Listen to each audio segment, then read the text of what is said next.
Yeah.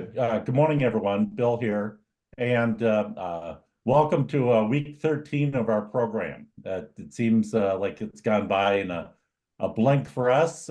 Hopefully the same for you.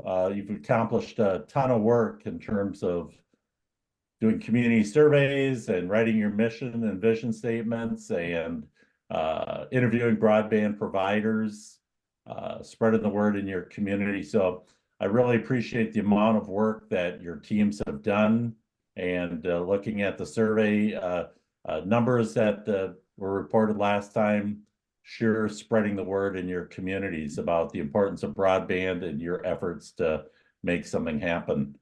Today, we're going to talk about projects and how do you move from all this data gathering and organizing to actually get broadband in the ground. How do you find the right provider? How do you put that team together and the financial package and help those providers be successful in your community? Our lead presenter today is Kevin Clone, and he's with Vantage Point, which is a engineering broadband consulting firm that works all over the country, but has offices in Illinois. Kevin's joining us from Wisconsin. We won't hold that against him, though. And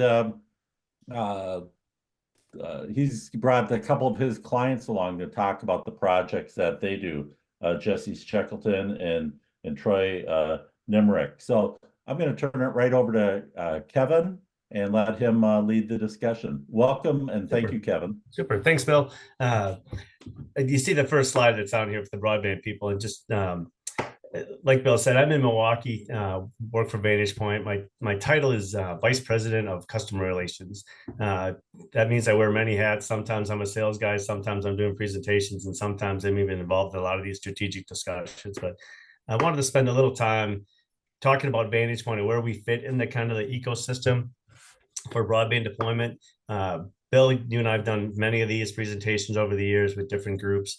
So I think from the audience side, if you will, just understanding kind of where we fit. So I'm going to slide through a little bit of who Vantage Point is and what we do for our clients. And then we'll work with Jesse and Troy and talk about their respective projects. I am going to share a little bit of news on here that's not public, but I think it's acceptable. But Reed, if you could, that's just a picture of our office, and we're headquartered out of Mitchell, South Dakota. And this is just a map of where our locations are. If being from Illinois, you guys all know that little dot for Springfield actually needs to move south and east a little bit, but I think you're looking at a national map that fits very well. Also of interest, we just opened an office last Wednesday in Cedar Falls, Iowa. So we have another office in Cedar Falls. So just give an idea of the scope. We work in, last year we worked in 48 states. So we're truly a national company. Reed, you can just flip to the next slide. This big pictures or this slide's in here only for the purpose of seeing where I am up in the upper right hand corner. Obviously you can see me on the slide. I'm responsible for Vantage Point for the work we do essentially in the northeastern quarter of the country, except Indiana. And then nationally, I lead our work with the rural electric cooperative space. So I own the national relationship. Christopher, you mentioned Paul Brakeman earlier. He's moved on to AdTran, but I work with the team at NRECA and cooperatives nationally. If you can go to the next slide. The piece of there and who we serve. I guess the best way to kind of describe it, I mean, we cover all markets. The top two slides, or top two boxes at the top, the ILEC and CLEC market. For those on the call, primarily those are independent telephone companies like Oneida. Nationally, there's about 900, depending on how you want to count them. There's about 900 small independent phone companies. The CLEC market, those would be your competitive local exchange carriers, fiber overbuilders, and I'll talk about that in a little bit. And then the electric cooperatives nationally, there's 864 electric cooperatives nationally. About a third of those are doing broadband. And one of those is Joe Carroll, and we'll talk about them a little bit here as well. But it's about a third of the electric cooperatives, a third that are doing broadband, a third that are not because they're reasonably well served. And there's a third in the middle that because of BEAD are arguably trying to figure out how to be part of the solution without being the ISP themselves. But that just gives you a kind of a subset of who we work with. The easiest way to say is if you're a broadband provider or thinking about providing broadband, we can work with you and help you along the way. And next slide. By the numbers. So this is just again just for perspective. This is I guess it's an older slide, something we put together in the middle of last year. We just had our annual meeting Tuesday night, and I think the key piece, or one of the key pieces here, that top slide where it says 2.6 billion secured for clients. That number is now 3.3 billion, helped in part by Troy and Jesse's efforts here recently. So 3.3 billion, we've helped clients get in grant and loan funds. We now have 12 PEs most of them are in our office in South Dakota. The 10,000 miles that fluctuates every year. 3 attorneys on staff, and last year we finished out with 508 full-time equivalent employees. So continuing to grow as well. But gives you some scale of who we are and what we do. Next slide, please. This is just an FYI spot. We are an ESOP company. So although we're not a co-op like Troy and Jesse's outfits, I think we look and feel like a co-op because we are all owners of our company. We converted to an ESOP back in 2014. That's just information slide. There we go. So if we're at a trade show and you walked up to me, this is the slide on the right, excuse me, on the left with all the little pieces on there. That's what you'd see at our booth. And what we're going to talk about for the most part today are the feasibility and funding piece, network design and engineering, OSP and network implementation, those 3 top boxes. And then you skip down to regulatory compliance. Those all have a piece in this broadband puzzle, especially as we're looking at BEAD funding through the Connect Illinois program. And I'll touch on those here in a second. There we go. The feasibility and funding. So these 3 pieces are involved in every grant application, every project we go forward on. There's always going to be this feasibility analysis that, I think for a lot of folks, and I'm sure, Bill, you've had the cohort go through some feasibility study analysis and the talk. Feasibility study, feasibility analysis truly means something different to everybody. Every time we talk to someone, we really need to know what problems they're trying to solve. And we spend a lot of time going through with clients on that, just like with Jesse and Troy. And you see on there, should we or shouldn't we? I think we're very good at telling clients, hey, this just isn't going to work, or you've got to have 90% grant funds to make this work for this project to pencil. And then that they help answer the question of how is, once we determine what that number is, how are we going to do this? How are we going to find funding through some creative methods, whether it's philanthropic participation or grants from the state side or federal side. And then that next bullet there, the grants and loans and auction, that's the mechanics of going through the process, writing the grant. I think we're very successful, and I'll give you some numbers here in a second. We're very successful helping clients get to that spot because we do, and everybody that's on this call, you're putting the time in ahead of time. We spend a lot of time working with you to figure out where and how we can get this put together to serve your area. And then the federal programs and other revenue, that's just finding the money. The one thing that's of interest, I think, was I said about the grants and loans. This isn't all public yet, but I think everybody's been talking about it, so it's functionally public. But in this last round of Connect Illinois, round 3 Connect Illinois, we did 27 submissions on behalf of our clients. 24 of them were awarded. 2 of the 3 that were not awarded went in at 100% grant. So it was kind of the spaghetti at the wall piece, but we had clients be successful in the high 60s on the match side, up to including one that was at 90% match. So it was 10% match, 90% grant for the project. And then of those 24 awardees, I had the slide before of who we work with. Jesse's outfit, Joe Carroll Energy or Joe Carroll Cooperative, an electric cooperative. They were successful. We work with independent telephone companies like Oneida, that's a cooperative. We had commercial, small independent phone companies that are commercial companies were successful. We also worked with a fiber overbuilder that was very successful, and a public-private partnership from the Bloomington area that was successful. So we kind of covered all market. It was a really successful round this time with the different market types, the amount of grant funding we were able to get, and the story we were able to put together working with our clients to help them tell their story of why they should be funded. If you want to flip the next slide, please, Reed. So, without diving too deep into the Vantage Point sales pitch, if you will, but part of the process on the networking design part, the financial feasibility that you've all talked about in previous rounds, I'm sure, you have to come up with that top line CapEx number. So we help, because we have the consulting side of our shop and the engineering side, we'll help clients come through get through that process and find out what this network's going to cost to build. You want to do just enough engineering where you're comfortable with the number. You don't want to go through a project and request 13.3 million and find out it's really 16.2, right? So you need to do just enough engineering without spending a lot of money on engineering to be comfortable with that CapEx number that you'll work with. So because of the engineering work we do, we're able to help clients develop that. And we've done the same with Troy and Jesse. Next slide on that. And then, I guess assuming things go well, the next two slides are the pieces where if you are awarded, kind of how we work through the process is, hey, congratulations, this last round of Connect Illinois, the maximum grant award was 10 million.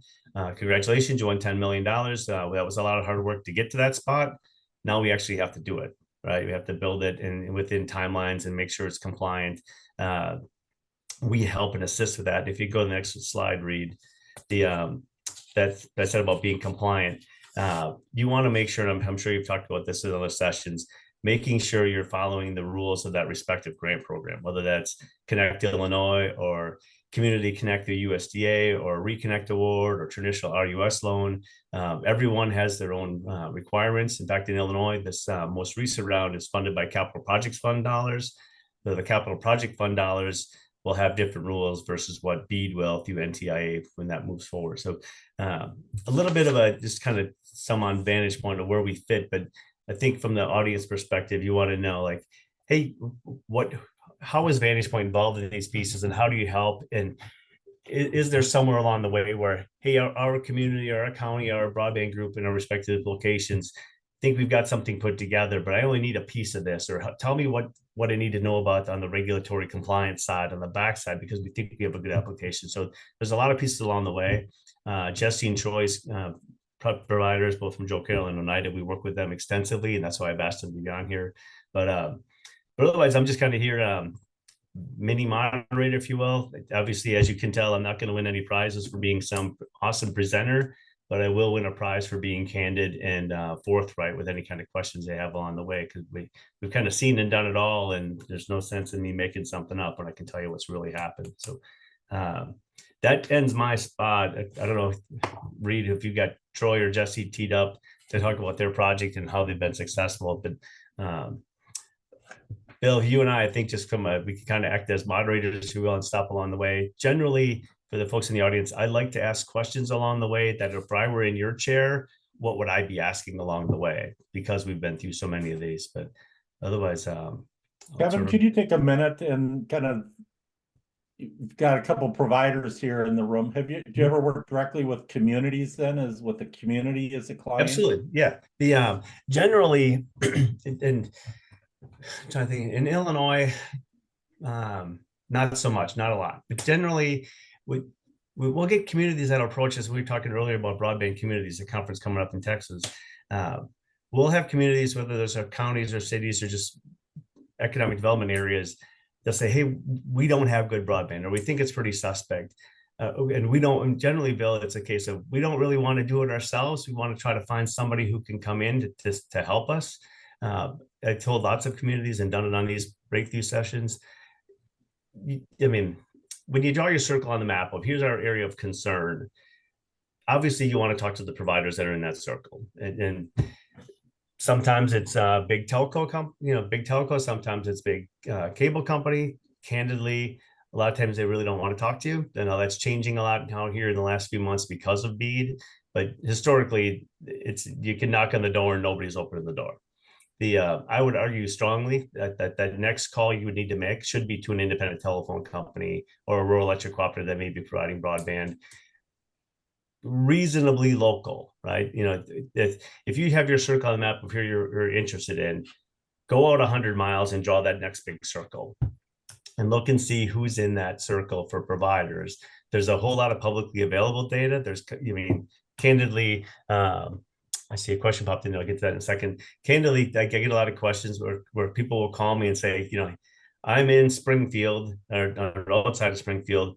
or 75 miles from Springfield, who in that area might be interested in helping me. And not to blow smoke up my own skirt, but I spend a lot of time in Illinois. We do a lot of work in Illinois. I probably know providers that would be in that circle or may be interested in at least having the conversation. So I don't know if I've answered your question necessarily for working with communities, but I think that the community side, I would argue they tend to look too small, too local in terms of who. Use my Springfield example. Maybe there's a provider, and I'll pick on Troy in this case. Troy's up by Galesburg. Well, maybe he's interested in serving anywhere in Illinois if he can make a business sense of it. So, if somebody from south of Springfield called up Troy and said, "Hey, I'm thinking about doing this," and speaking for Troy now, but he would probably say, I think generally our progressive clients start with yes and work to no. Let's start with yes. Yes is going to work, and then we'll go to no if that's where it takes us. But from the community side, contact the providers and then work out from that and see what other local providers, because there's a lot of interest in Illinois of people trying to grow their networks. Good. So again, that's Kevin's Kevin's opinion. Quick question to I'm sorry. Quick answer about timeline. What is a typical and cost? Typical timeline. Usually we're kind of bound by, if the grant application gives you 90 days, we'll take all 90 days. If it's 45 or 60, which is short, it'll move quickly.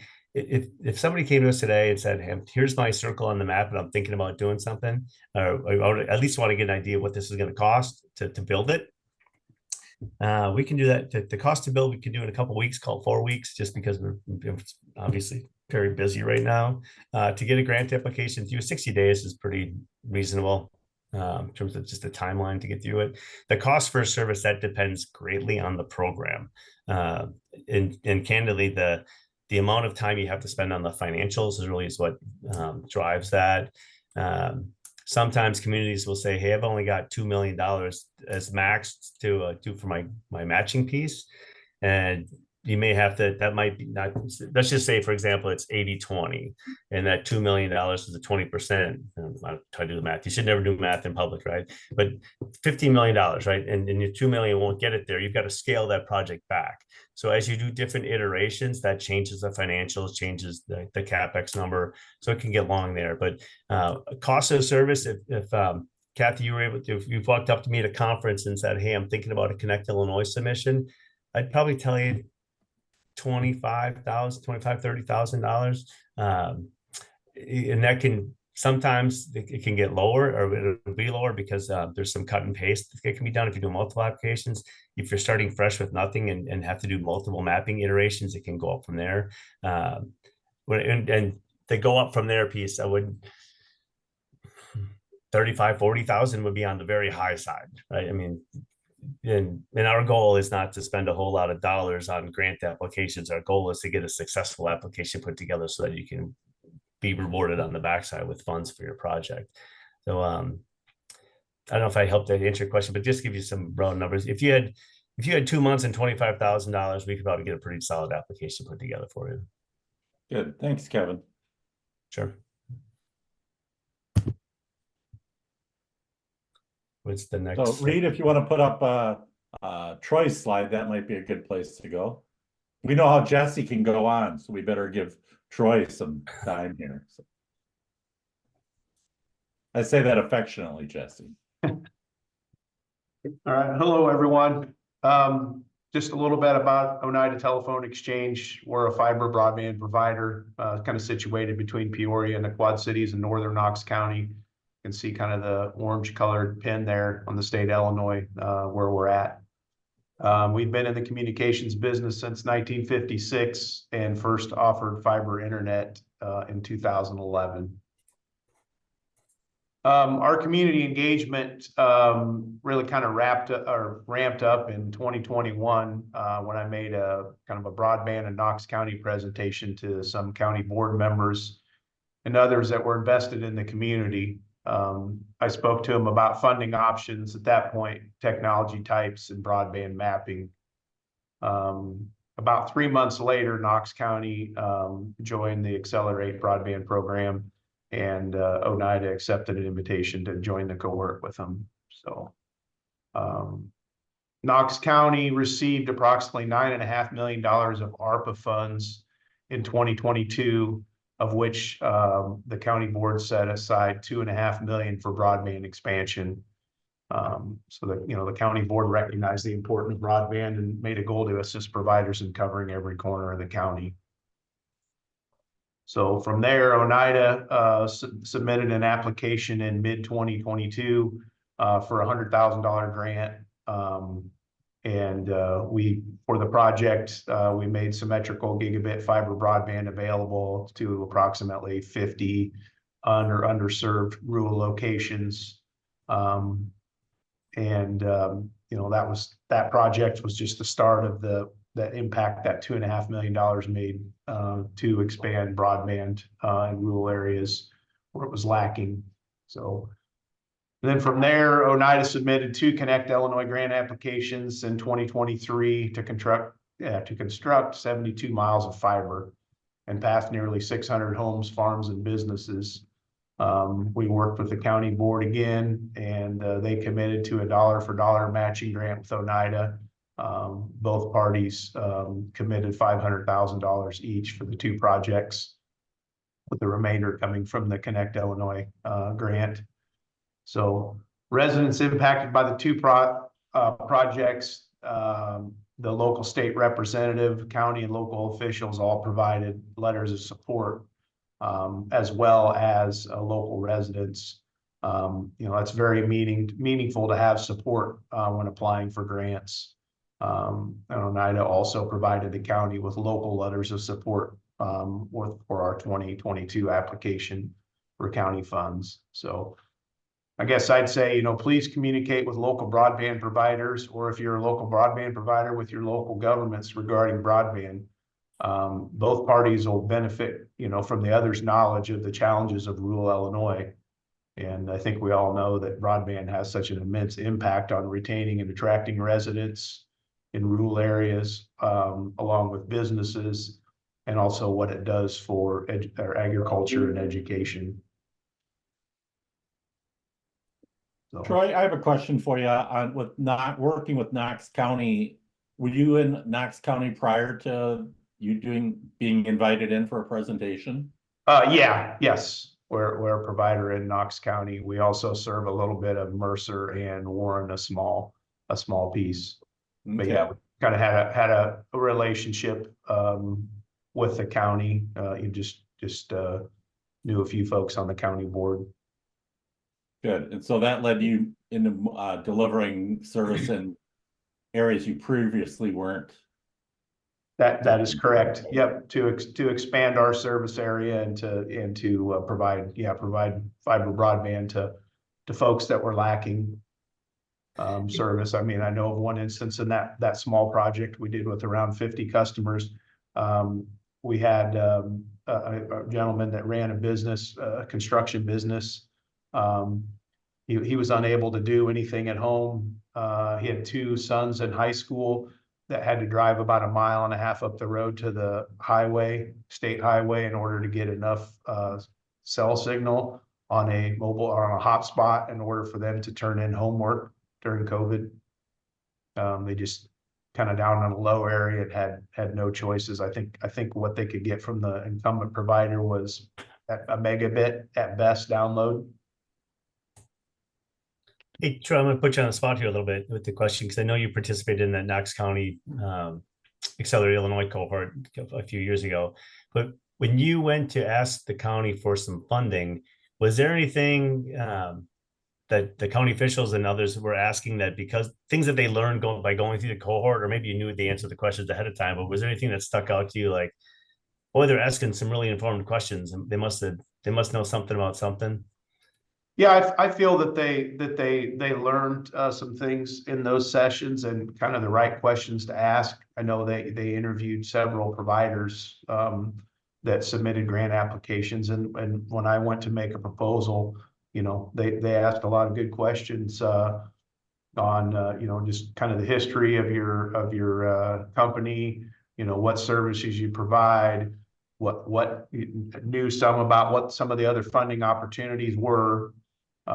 just kind of a general knowledge overall of what the broadband landscape and what grants and, loan opportunities are there for expansion. Super. See, again, I'm just kind of thinking out loud here a little bit, but I think knowing that you're a cooperative and obviously you're a client, but I think that and kudos to Bill and the Benton Institute in the state of Illinois as well, to inform some of the locals, locals in the area, the right questions to ask, right? I think that's the time, again, very candidly, there's a lot of people coming out of the woodwork, so to speak, that are chasing the money. Whereas you've been there since 1954 and you're cooperative and not for profit, and you're local already. So yeah, and I that's a point that I made to this group when I made my pitch for these two grants is, hey, we're right here in Knox County. We've been here since day one. Our board is made up of local residents, all of which that live in Knox County and have an vested interest in Knox County and making it a better place to live. I mean, I know the mission statement of the cohort, I believe, was something along the lines to make Knox County a great place to live, work, and raise a family. And not only for the folks that live here now, but to hopefully attract new people. I mean, we all know that rural population in Illinois has been trending the wrong direction for a number of years. And what can we do to reverse that trend? And I think they understand the impact. I mean, we've seen that on home values where folks have access to broadband or fiber broadband increases home values. So what happens when home values increase? Tax revenues increase for the county. So, they need to see the benefit of what it can do. And we get calls all the time from people, hey, we're looking at this home. Do you offer service, or do you know what service is available there? We can work from home, or we have kids that need to do e-learning, or we're taking online classes. If there's not quality broadband, I'm not interested in the home. right. Troy, when you think about making an investment like that, what's your time frame? You're looking at 5 years, 10 years to recapture that investment, or? Obviously, 5 years is a great target. The areas that we're in, rural and not as much opportunity for business. A few cell sites maybe that we pass. But if we can get 7 to 10 years, I mean, we're comfortable with that. We may go a little more strategically if it fits into a long-term goal of ours to get to another location. We may look at it a little differently. Okay, good. Thank you.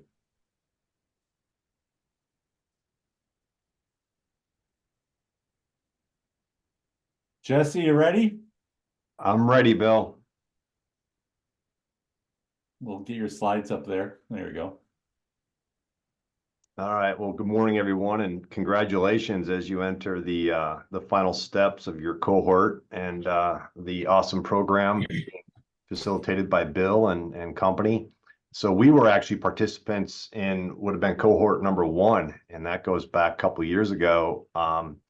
So we sat through that, and what that netted, as you see on the map right there, our service area is in Northwest Illinois, and that did net us an opportunity to partner with Whiteside County, and similar to Troy, we were able to work with them, and they appropriated $3 million of their ARPA funds to broadband build out as matching contribution to our applications to the state Connect Illinois program.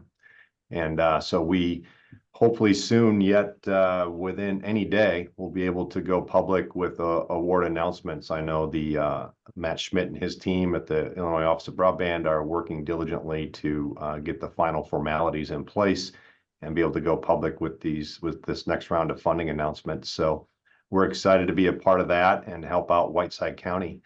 Prior to that, as a traditional electric cooperative, we actually were founded, we're coming up on our 85th anniversary here, April 4th of 1939.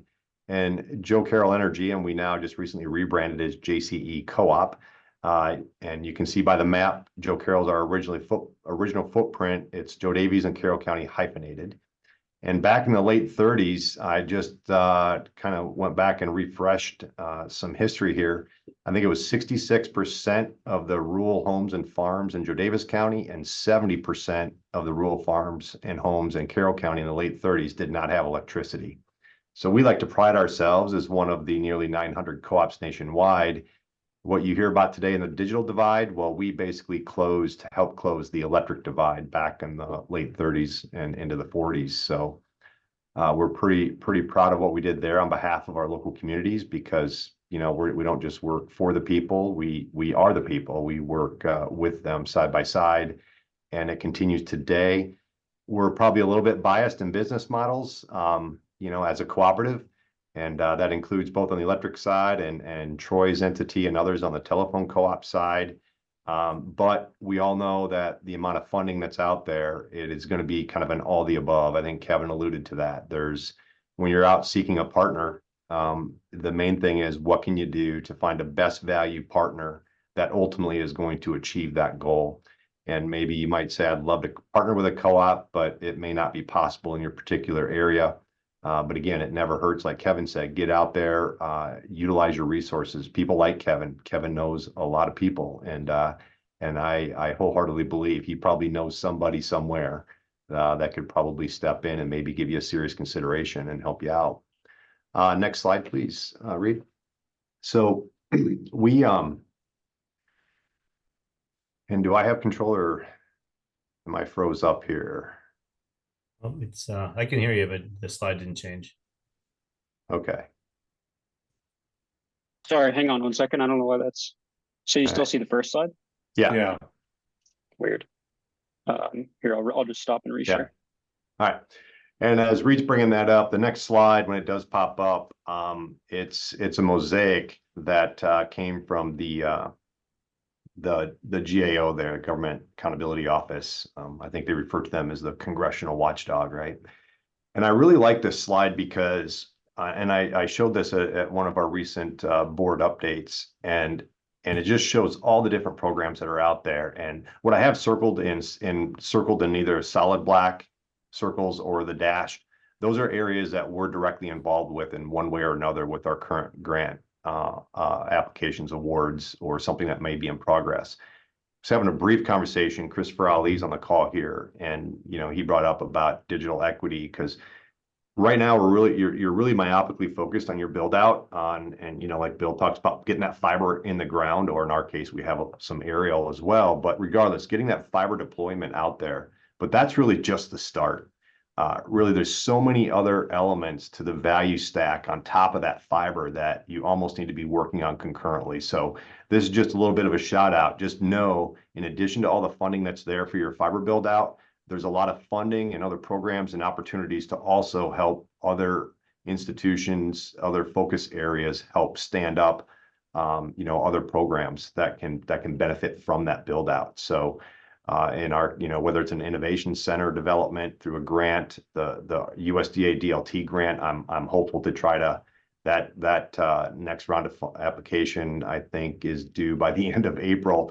And I'm going to try to sneak in a program we want to get VR goggles out into all of our school districts, junior highs and high schools, to really promote workforce development, not just in the broadband space, but from an economic development perspective, to promote all the jobs that are needed in our respective, rural areas for businesses that exist, whether it's restaurants, hotels, commercial, industrial. So we a lot of other programs out there, but again, we all wear a lot of hats every day, so it's really tough. And that kind of goes back to what Kevin said. You really want to find your trusted group of people and partner with them on the front end, because you're going to need some help navigating all these different programs and opportunities, and definitely interpreting them. And I'll speak to that here momentarily. Next slide, please, Reed. So you guys know all this, I'm sure by now. This slide, it might even be slightly outdated, but a lot of money out there, right? And it's like you're trying to go out and find somebody and pick out which program is going to work best for you. Some of these programs are already closed. Probably the biggest one is that under the infrastructure, the IAJA there, the broadband, the BEAD program, the $42.5 billion broadband equity access and deployment program. As you all know by now, Illinois' allocation was just over 1 billion. I think it was like 1,050,000,000, I believe. So they're looking to receive that here coming up later this year. So that's really where everybody's focus is right now. Next slide, please. So, you can see I did source this. This came right out of NTIA's website, and this just really shows what you guys are already doing. It's why you're here, right? So you want to surround yourself with very like-minded people. In the next couple of slides, I'm going to talk about that in a second, but really all the stakeholders. So the NRECA, our National Trade Association, representing all the co-ops nationwide, had a publication, I think it was around 2014 or so. They call it the Compass, and it was our guide into the 21st century as a cooperative. Like, how do we stay viable and supporting our communities as a co-op now that we've closed the electric divide? Well, in 2014, little did we know how quickly the need for us to step up in our rural areas and provide broadband was going to become so prevalent. But again, there's a lot of other opportunities there. But what that really prompted me to do personally, individually, but then our cooperative as well, is we really ramped up our community engagement efforts. We got out, we didn't just have phone calls, we actually went out and went to all of our key stakeholders. That Compass document I talked about, it stated, listen, as a co-op, identify your critical mass. Who are the movers and the shakers that are like-minded, that really have a wholehearted concern for the rural communities that you live and work in? And not just for now, today, to get this grant, and then we walk away and go on to the next thing. We really care that we're going to be here maintaining and operating this system and seeing that continued value for the next 85 years. And that's the core team of people that you surround yourself with to really get these projects to a successful track. Next slide, please. So these next two slides, I just have some quotes there. And again, I'm telling you guys everything you already know. The Illinois Association of County Board Members is that first one. Working together, optimize alliances. The National Association of Counties, right? It's as fundamental as acquiring electricity in terms of getting affordable high-speed internet. Next slide, please. Of course, there's the Benton Institute. We work better when we work together and fulfilling our missions. Because at the end of the day, for a lot of you on the call representing, you're out there doing a public service, right? You're representing the county of, the village of, the small rural city of.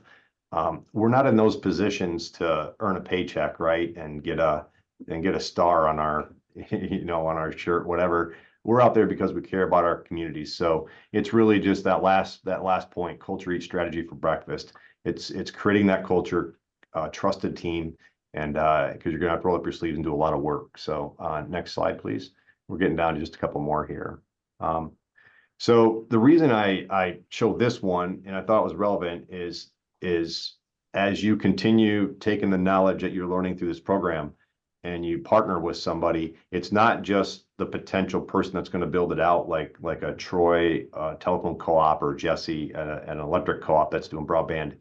But you really got to partner with folks, experts, subject matter experts like Kevin and Vantage Point. And, there are others, obviously remain agnostic here, but in principle, Troy and I, we partnered with Kevin and their team. And what they help us do is navigate that myriad of funding that's out there. And right here, this is one area within our footprint. And this is the difference on what the qualifying area looked like when you ran it through the filter of the state grant program versus the filter of the Community Connect USDA federal program. So completely different rules and qualifications based on the same area that we wanted to go for funding on. So this comes into play, like Kevin said, when you're doing your application, you go through that vetting process and which program is going to work best for you. And so it's qualifying the mapping areas. And I know we continue, you guys have probably had a whole session by now, right, on the mapping accuracy issues. So next slide, please. Jesse, on that slide, excuse me, were you saying that those little white dots were the federal eligibility? Yeah, I think those, if I remember right, Bill, those were the BSLs, the broadband serviceable locations. That's a very rural area. But because of some of the grant rules, the white shaded area covered all of it. That was all qualifying under one of the programs. But when you ran it through the federal program, you had to donut hole and shave off big chunks of it just because of how the program rules worked on the qualifying Okay. speed requirements, et cetera. Yeah. Thanks. Yeah, you bet. Obviously, I stole this slide from Kevin's team on Vantage Point. And this is obviously just a simple Gantt chart, but this is a standard timeline for a project. I know the question was asked, I believe it was Kathy that asked that about the timeline, and you know, cost, Kevin hit that and he's spot on. That's budgetary. The numbers he threw out are pretty solid from our experience, but the timelines, you know, it's one thing to go through and just work the consultant and the entity that's applying to work together to get your grant out.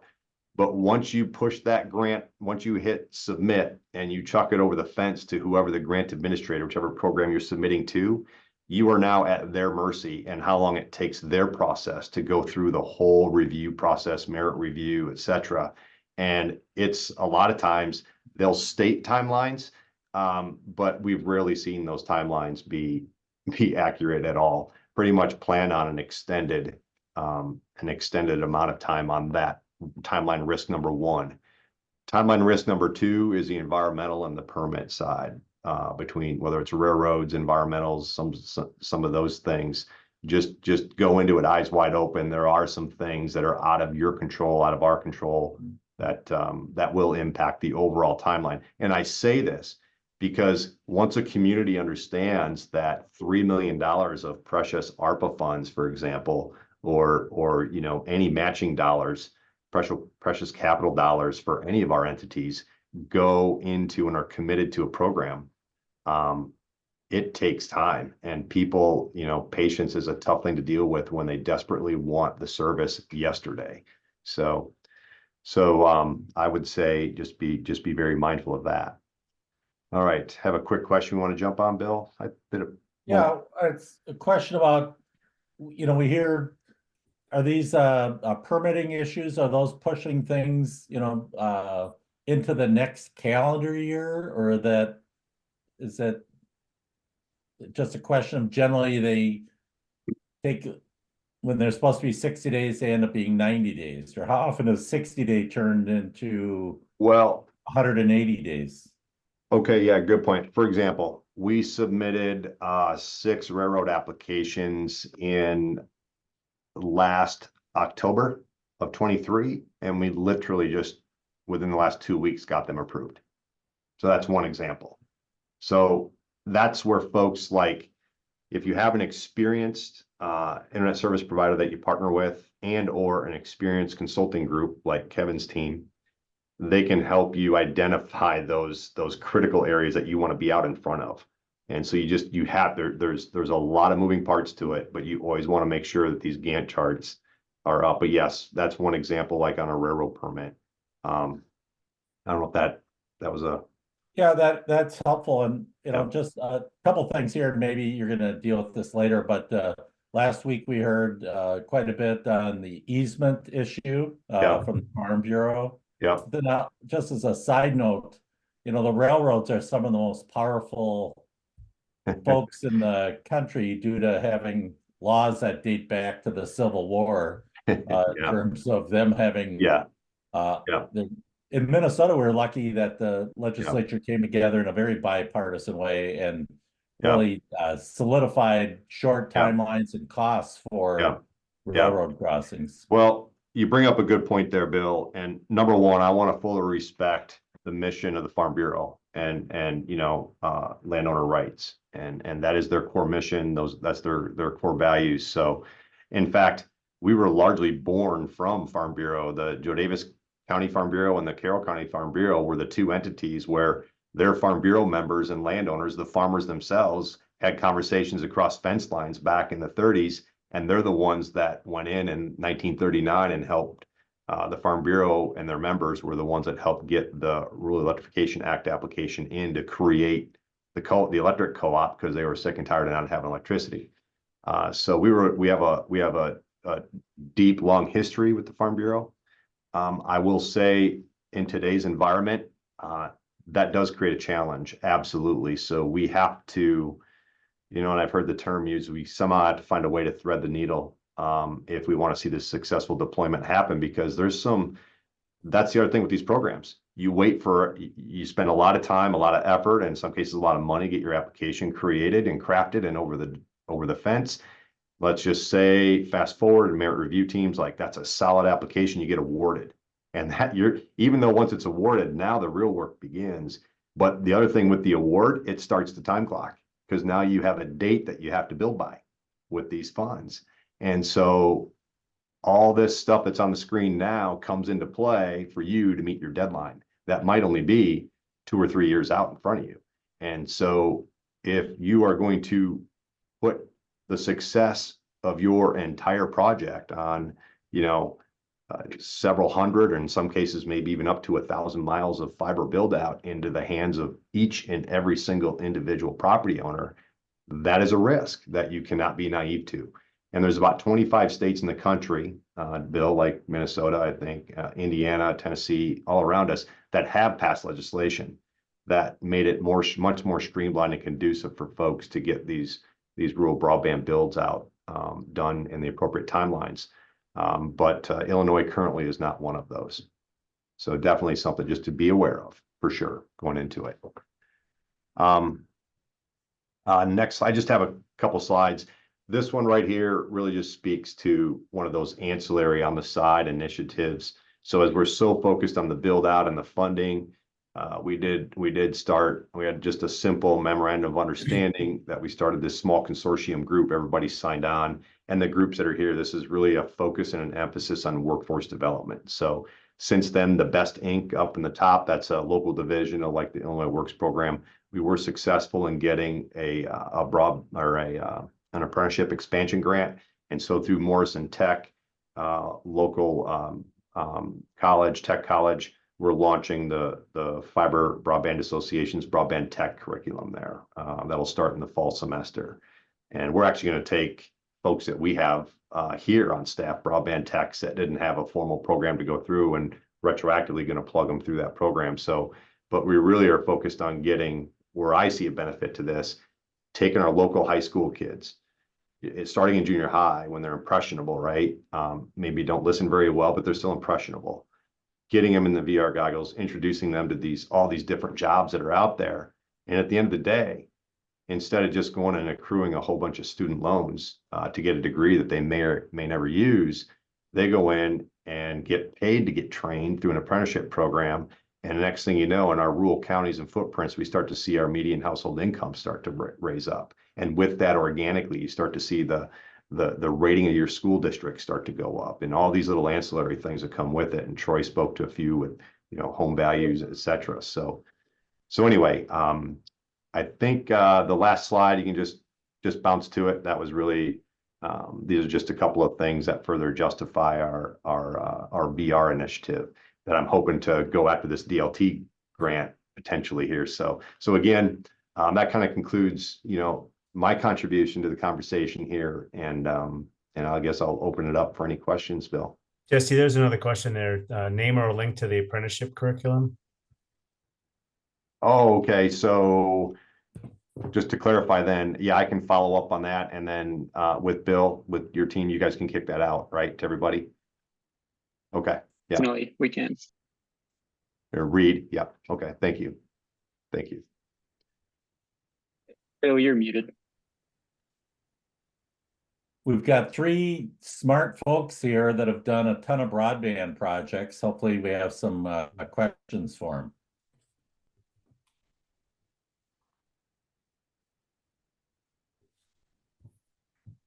Nancy. So what? I'm sorry. Nancy has a hand raised there. Is there a question? Oh, there we go, Nancy.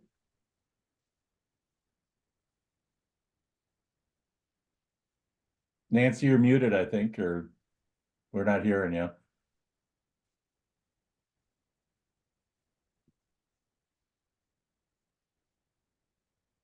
No, I can't hear. No, now you're muted.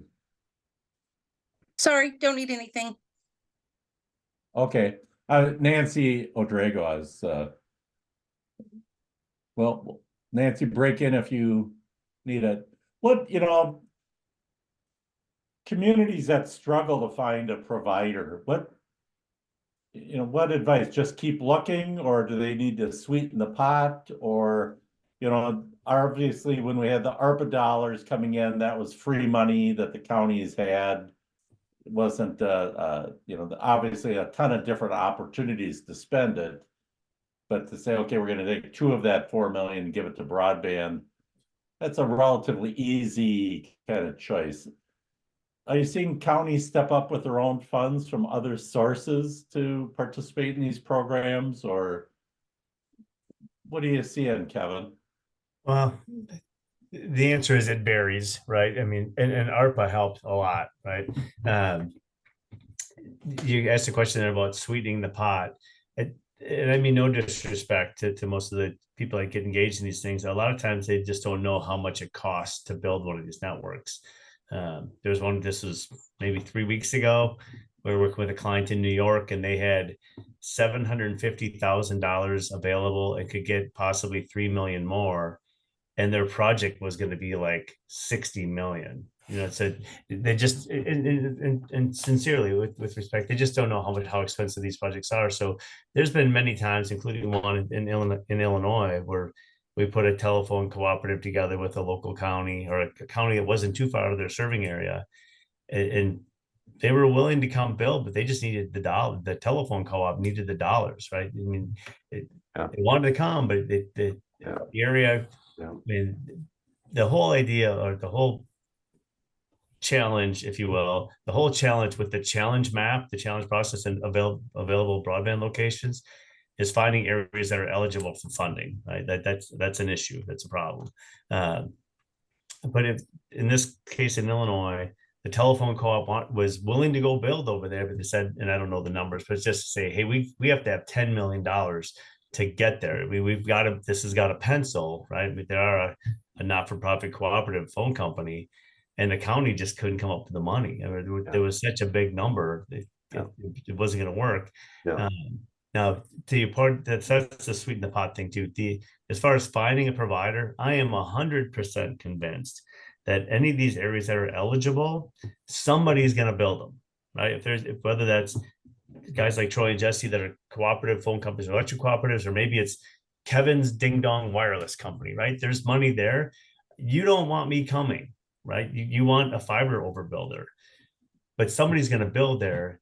I would, if I were any of these counties, I think there's 5 on the call, or excuse me, well, more than that, but I would be aggressively looking to find local providers that are going to build fiber, that are going to be there for the long term. You don't want to have, again, this is Kevin's opinion. I think many of management would agree with me. You don't want to have the guy that's going to come in and I'm chasing the dollars to build a wireless 100 by 20 wireless network that is already arguably obsolete, right? The national average broadband throughput speeds are something like 300 by 150. So because I met the requirements of the program, and the Illinois Office of Broadband is aware of this, they don't want this to happen, but they do need to fill in the map. If I were in these counties, I would aggressively looking to find providers that are willing to come in with fiber, find out what that number is going to be. When I say number, I mean that CapEx number, what it's going to cost to build. And it's very candidly, it's a math problem, right? Find out what the number is, find out the funding, and who can make something work, and figure it out, work the problem, right? Jesse or Troy, I don't know if you had any thoughts on that, but yeah, I would say the funding. So in our case, I mentioned Whiteside County, $3 million allocated. That puts a dent in the capital allocation needed to make it work, right? That hits it. The other counties had other needs. They had to put their ARPA dollars too, like in Joe Davies and Carroll. But Joe Davis County, for example, did through a different economic development source fund, was able to write a letter of intent to allocate $50,000. Now, that might be more like, a small token of, support on the grand scheme of a many multi-million-dollar project. But at the end of the day, I think when you build that into your application and you include that letter of intent, it shows commitment. They have skin in the game. So if anything, that scores huge, I think, on the merit review side. So even if it's not a full-on multi-million-dollar funding source, to bring to the table, to help with the match side, even just these small gestures as well can go a long ways in helping to bolster the grant score. and during the review period. And same thing, Nancy, you brought up there in the questions about the apprenticeship program, two things. One, that also helps if you have initiatives like that, you certainly, there's a spot in these applications to state your initiative and efforts to date on workforce development in this arena. And, you know, look ahead, look at what these, you know, dive into these grant requirements so that if you are awarded, you already know what that grant agreement is going to look like and all of the requirements tied to it. And there are criteria like with the BEAD funding that'll be coming through the state program. What they'll probably, you know, go to round 4. There's going to be a requirement for, you know, X% of your workforce has to be enrolled in a registered apprenticeship program. And so this gives you a fighting chance to potentially have local folks fill those needs that you're going to be required to do anyway. Troy, do you have anything on that? I don't think I have anything to add, no. Okay. Are any of you seeing projects where, you know, if you're asking a county for 10 million, that it essentially becomes a co-build that the public sector gets, you know, 12 strands of middle mile network connecting all the towns in the project area, or swapping out that where they would have some long-term ownership or rights of use? I know with Knox County, we had some discussions. There's nothing documented, but I let them know, you know, our willingness to maybe set aside some strands of fibers in those areas for, you know, for first responder network as far as radio communication or something for the county, that we had a willingness to do that. So yes. You know, they also asked about providing services to community anchor institutions, which in most cases we do as a co-op, free or reduced today. You know, said, yeah, that we'd have a willingness to do the same in these new areas if need be. So, yeah.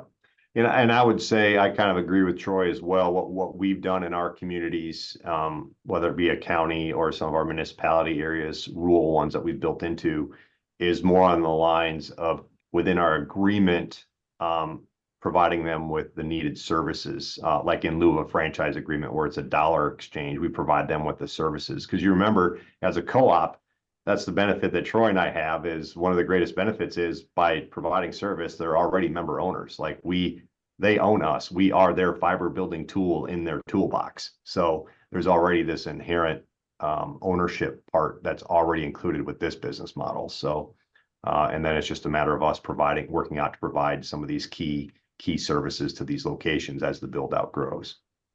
Okay.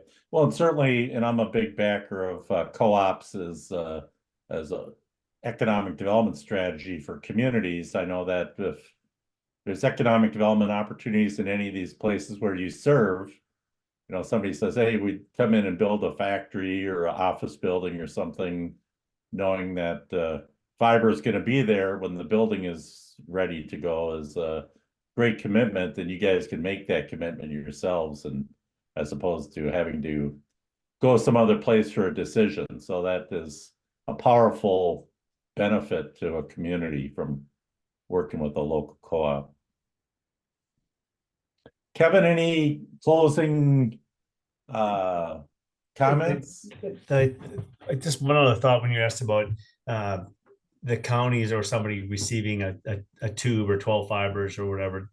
Another thing to keep in mind is some counties or areas have some of their own fiber already that may be valuable to a provider that's coming in as well. That's early on in the process, and some folks will call it a needs assessment. That's part of the evaluation early on in the process of what's out here already, what are we going to have to build? Is there some maybe kind of in-kind contribution that the county may be able to give? So that there's a lot of different ways to skin that cat. And again, it depends on the program and where the funding's going to come from, but that's something to keep in mind. There's a lengthy question on the chat there, Bill. Well, I think it's Nancy promoting some of the seminars that they have coming up. Gotcha. Around the grant requirement opportunities, apprenticeship program, and likewise. So we'll include that in the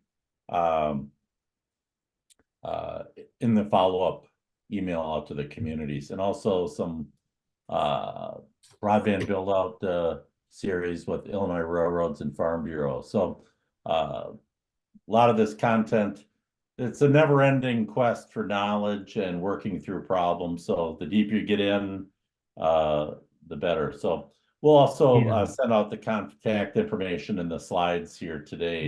Yeah, with Kevin, Jesse's, and Troy's contact. Yeah, the contact different maybe in there. I'm more than happy. Anybody that's on the call, I mean, you can tell I'm pretty conversational and very candid. I'm more than happy to have a conversation. You know, either if somebody wants to directly engage Vantage Point, you know, for help, we're, you know, as a client.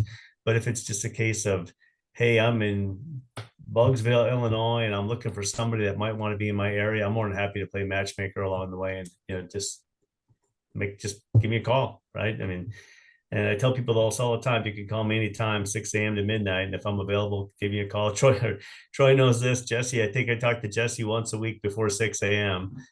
He always knows I'll be on the treadmill. So I'm huffing and puffing, but I'm available for calls. And I'm willing to just kind of kick ideas around with anybody on the call. Just how can we get this done? And Vantage Point as a company and me personally, I mean, I think we're genuinely trying to solve the problem, you know, to find a way to help and find a way to get it done. And we've been with very strong rural roots and rural focus. So we appreciate that. Plus, Kevin loves ham sandwiches, I think he said. So he believes those are the secret to world peace. So I have to call this a closing comment. Then Bill's heard this from me many times, but I truly believe that a lot of these broadband problems can be solved over a cup of coffee and a ham sandwich, and just get the right people in the room and just figure it out. You know, and figure it out, find out, reach out. And Jesse and Troy have done a tremendous job of reaching out locally to their communities. That, you know, Troy and both of them were part of the Accelerated Illinois cohorts that earlier on years ago, and they understand to figure it out. And to kudos to the people on the call, they're trying to figure it out.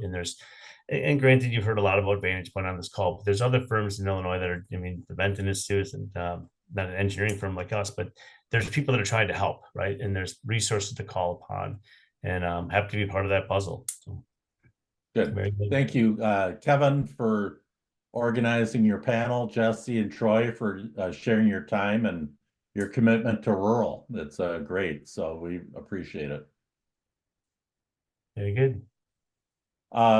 Nancy, if you comment from Nancy Odrago in the chat about the some microphone issues, and but she is working on your surveys and says she wants them out before Easter, your survey results. And she's in kind of that final stage of preparing those 6 reports. For folks who don't understand, that is a huge lift on Nancy's part. So she devotes more than 40 hours a week these last several weeks to clean that data and get the survey results to you.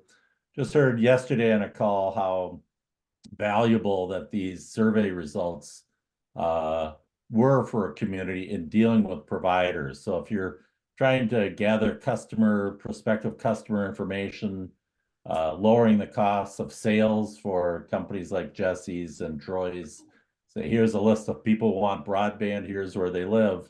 It's a non-cash contribution to the project that is of high value to broadband providers. So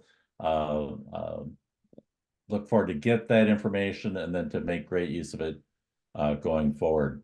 We're gonna, as I mentioned, this is our last cohort meeting before our planned presentations, which take place in 3 weeks. And so we're gonna ask Reed to put up a little questionnaire worksheet that we use just to help you organize kind of your thinking around the plan. And can you zoom into that a little bit? And so here's, you know, kind of as you talk about your plan, this is one last checklist to think about in terms of what are your goals for your community, which of the areas in your counties are you're going to focus on to try and get the technology, which areas, which partners, which technology, which programs. Begin to think about that. And then what role do you want to assume in this project development? And you can see a full list of those kind of things. And as you go through, you may not want to cross some off, or your ARPA funds may be gone, but just to begin to think about the roles that you can have, not just your counties, but asking townships for contributions. And although they don't have much money, sometimes they might have some sitting around, or certainly have, the people who live in the rural townships are the ones who are going to benefit the most from these programs. So how can they be prepared to help, whether that's on permitting or easements or any number of things across your community. Then once you have your plan, who are the audiences for that? What are the key messages, and so on? Just begin to think about that.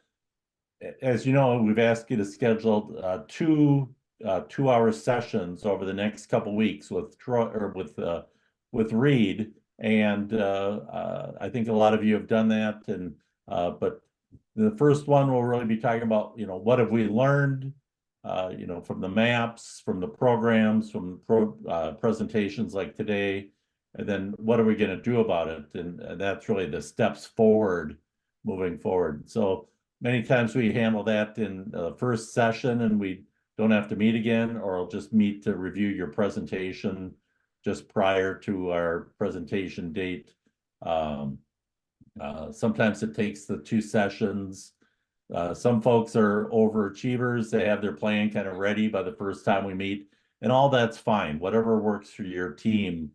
But I encourage you to spend some good discussion time on this plan, because this is really what you'll present to providers, to county boards, and so on, as you go forward with into the future. And then go ahead to go to that template. So this is just a PowerPoint that we provide to you to make use of in terms of the plan presentation. You're free to do something completely different, or if you want, or move things around. This is your plan, your presentation, but we'll send this out to you, and you can kind of go through the urgent needs statement, the things you get from the survey. We've seen people sprinkle comments from the survey across the presentation. Those are really interesting. We know your vision, mission statements, your priorities. Let people know, again, when we present, it's, tell them, what you're going to tell them, you tell them, and then you tell them again. So kind of what you've learned from all the maps and the data going forward, and be selective of what you want to include, and key survey findings, the interview summaries from your provider discussions. And then that's really what you've learned. And then the second half is, what are we going to do about it? Which areas, detailed steps with different providers, and so on.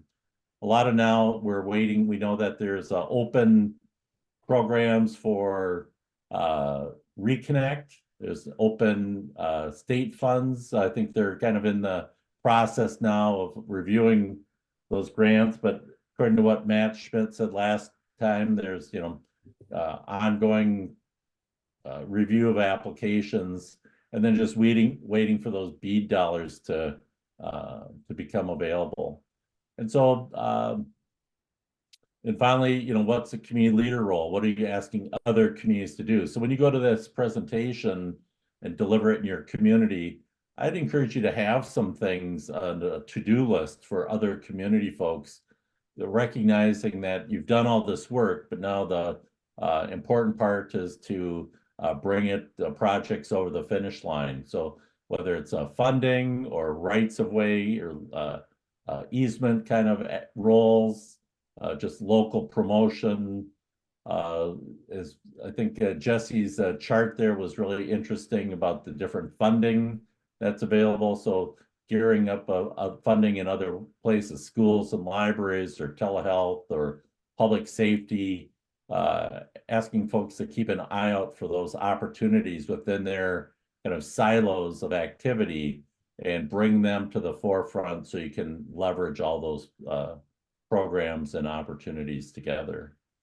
And so that's, again, you can use this template as much or as little as you like moving forward, but make sure it's your presentation, your plan, that, and I encourage you to try and make as many kind of strong choices and recommendations as you can.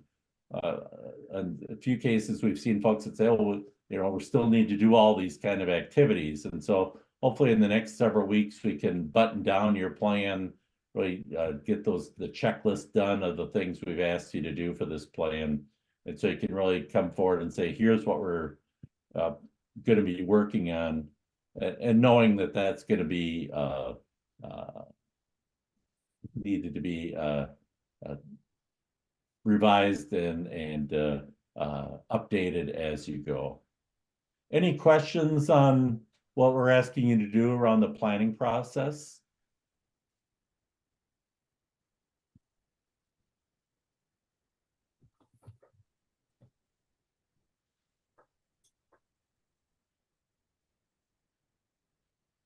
If not, then we'll break into our rooms and you can start looking at the plan templates. You can talk about how it's going with your continuing tasks of provider interviews and so on. And just, you know, again, meet as long as you feel the value, and then look forward to our meetings in the coming weeks around the planning process, and then the presentations in about 3 weeks. Thanks again, Kevin. Thanks, Troy and Sure. Jesse. Yep. Thanks a lot. Thank you, everyone. Have a happy Easter. See you, friends.